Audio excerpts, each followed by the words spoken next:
कड़ाके की ठंड और अपनी 5 बेटियों के साथ आग के पास बैठी फुलवा खाट पर पड़े अपने पति को निहार रही होती है। फुलवा की आंखों में आंसू भरा होता है। माँ, आप रो रही हैं? आपको पता है, आपको देखकर ही तो हमें हिम्मत आती है, और आप हिम्मत कैसे हार सकती है? नहीं नहीं बेटा, मैं रो नहीं रही थी। बस मेरी तो ये सोचकर आंख भर आई कि आखिर मैंने ऐसा भी क्या बुरा किया होगा जो मुझे ऐसे दिन दिखा रहा है भगवान।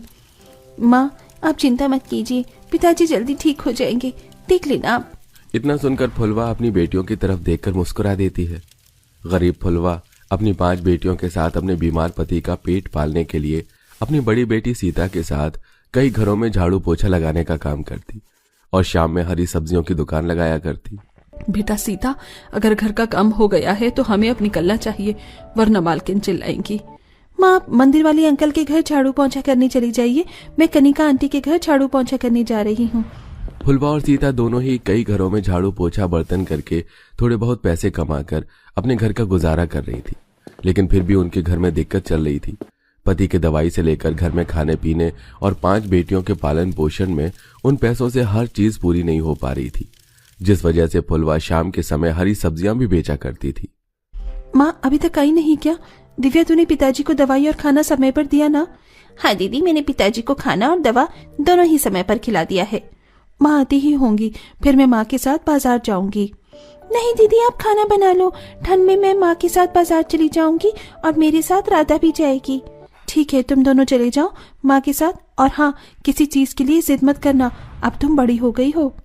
कुछ देर बाद फुलवा काम पर से लौटती है और सब्जियों की टोकरी सजाने लगती है। कुछ देर में फुलवा अंकिता और राधा के साथ इस कड़ाके की ठंड में बाजार के लिए निकल पड़ती है और बाजार में जाकर सब्जियां बेचती है।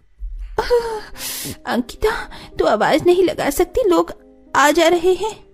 हरी हरी सब्जी ले लो, ताजा ताजा हरी हरी सब्जियां। ठंड में राधा और अंकिता दोनों मिलकर आसपास से गुजर रहे लोगों को सब्जी लेने के लिए आवाज लगाने लगती है। थोड़ी देर में ही उनकी टोकरी में रखी हरी हरी सब्जियां बिक जाती हैं, जिसके बाद फुलवा अपनी दोनों बेटियों के साथ घर आने लगती है। चलो अच्छा है, इस ठंड में सब्जियां समय पर बिक गई और कुछ पैसे भी हो गए। घर का राशन और तुम्हारे पिताजी की दवा तो इसमें आ ही जाएगी। माँ, इस कड़ाके की ठंड में मेरा मन कर रहा है गर्मा गर्म समोसे खाने का।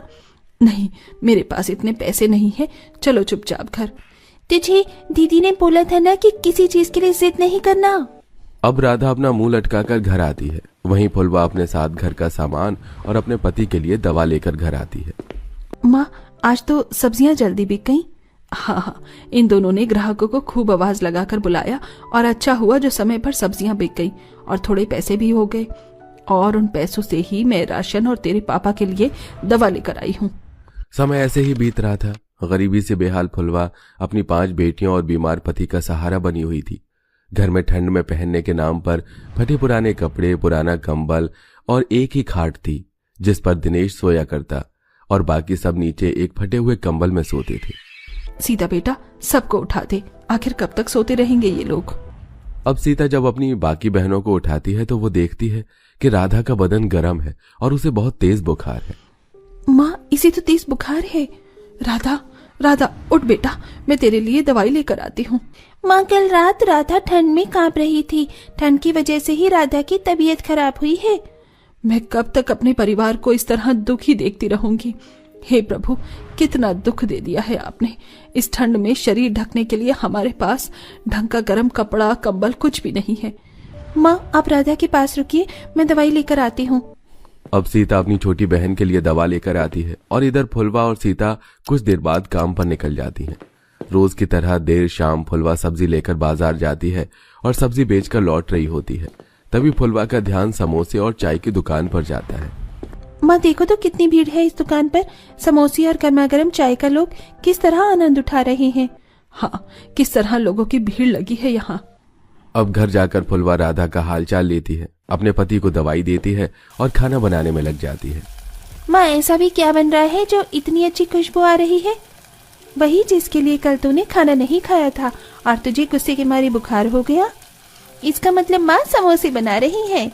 बिल्कुल ठीक कहा तूने, माँ समोसे बना रही हैं, वो भी गर्मा गर्म। कल ही मैंने माँ को कहा था कि मैदे के ना सही लेकिन आटे के समोसे जरूर बना दो। राधा को बहुत मन है समोसे खाने का। आटे का समोसा भी मैं ऐसा बनाऊंगी कि तुम लोग याद करते रह जाओगे। अब फुलवा सबके लिए गर्मा गर्म समोसा बनाती है और आटे से बना ये समोसा घर में सबको बहुत पसंद आता है। हर कोई समोसे की तारीफ करता है। माँ, मुझे एक और समोसा मिल सकता है क्या? कितने अच्छे समोसे बनाए हैं इस कड़ाके की ठंड में। माँ, मुझे भी एक और समोसा चाहिए। हाँ हाँ, जरूर मिलेगा, ये लो। फुलवा के हाथ के बने समोसे को हर कोई पसंद करता है, लेकिन तभी वहां उसकी पड़ोसन कमला आ जाती है। अरे ओ फुलवा, कहाँ गई? तूने अब तक मेरे पैसे नहीं दिए। 10 दिन के ऊपर हो गए हैं। जब तक मैं तुझे मेरे दिए हुए उधारी के पैसे न मांग लूं, तब तक तू पैसे देने का नाम नहीं लेती है। अरे कमला बहन, आइए आइए। कमला जैसे ही फुलवा के कहने पर घर में आती है, वो देखती है कि सभी समोसे खा रहे हैं। तुझे पैसे देने के लिए रो कर दिखाना आता है, लेकिन घर में जरा देखो, रूखा सूखा भी नहीं खा रहे हैं ये लोग। सीधा समोसा और चाय चल रहा है इनका यहाँ। अरे नहीं नहीं कमला बहन, ये तो मैंने आटे का समोसा बना दिया। कई दिन से बच्चे जिद कर रहे थे। देख फुलवा, ये सब मैं नहीं जानती। मुझे कल शाम तक तुझे दिया हुआ पैसा वापस चाहिए। ठीक है, मैं जैसे भी पैसों का जुगाड़ करके कल शाम तक तो नहीं, लेकिन जल्द ही लौटा दूंगी। कमला फुलवा को खूब खरी खोटी सुनाकर जाती है। ये फुलवा और उनकी बेटियों को बिल्कुल भी अच्छा नहीं लगता।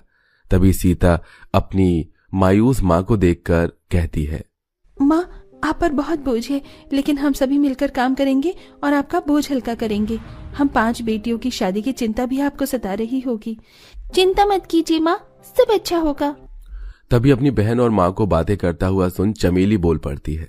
माँ, मैं और दिव्या शाम में बाजार जाकर सब्जियाँ बेच आया करेंगे। क्यों ना आप छोटी सी एक समोसे और चाय की दुकान लगा लो, क्या पता उससे अच्छा खासा पैसा आ जाए। ये तो तू ठीक कह रही है। ठंड में लोगों को चाय समोसे काफी पसंद आएंगे, लेकिन उसके लिए भी सामान चाहिए होगा। हर चीज में थोड़ा जोखिम तो उठाना पड़ता है माँ। फुलवा अब अपनी बेटियों की हिम्मत को देखकर हिम्मत जुटाकर छोटे से चाय और समोसे की दुकान लगाती है। इस कड़ाके की सर्दी में लोग चाय और समोसे के दीवाने तो थे ही। पहले दिन से ही फुलवा के उस छोटे से चाय और समोसे की दुकान पर अच्छी बिक्री होती है।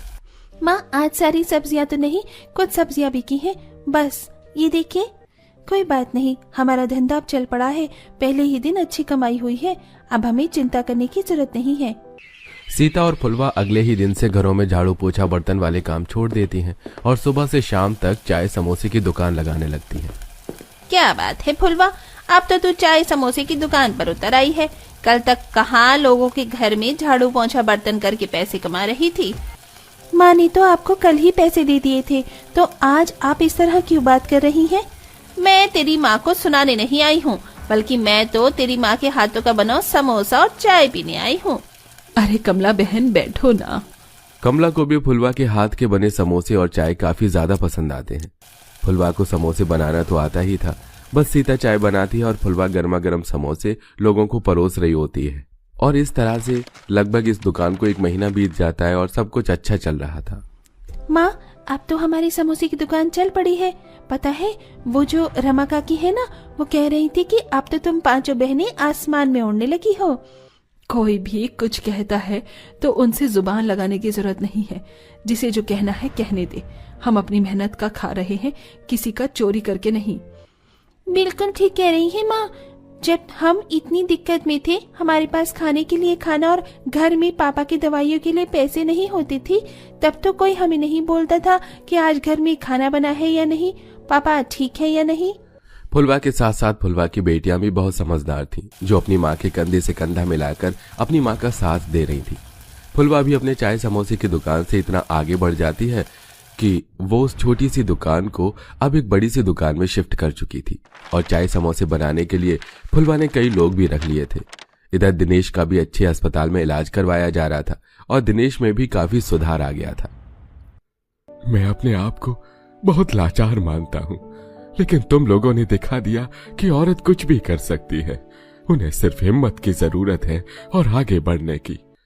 फुलवा का परिवार अब खुशी खुशी रह रहा था और फुलवा अपनी बड़ी बेटी सीता के लिए रिश्ता ढूंढकर अपनी बड़ी बेटी की शादी कर देती है और बाकी की 4 बेटियों की भी अब फुलवा अच्छे घर में शादी करने का सोच रही थी।